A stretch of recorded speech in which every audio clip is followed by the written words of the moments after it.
ఈ వీడియోలో రాజమౌళి గారి వారణాసి మూవీలో ప్రొజెక్ట్ చేసినటువంటి త్రిశూలం యొక్క బ్యాక్గ్రౌండ్లో ఉన్న ట్రూత్ ఏంటనేది తెలుసుకుందాం. ఓకే, సో త్రిశూలం అనేది త్రికాలాన్ని సూచిస్తుంది అనమాట.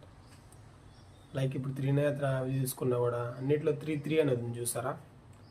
సో ఆ త్రీ ఏంటనేది చూద్దాం. పాస్ట్, ప్రజెంట్, ఫ్యూచర్ ఈ మూడింటిని డినోట్ చేస్తుంది అనమాట. సో మనం ఎప్పుడో పాస్ట్లో జరిగిన దాన్ని గుర్తు తెచ్చుకుని సఫర్ అవ్వకుండా ఉండాలని, మెయిన్ లైఫ్ పర్పస్ ఏంటి, హ్యాపీగా ఉండాలని ప్రజెంట్ పాయింట్ ఆఫ్ వ్యూలో.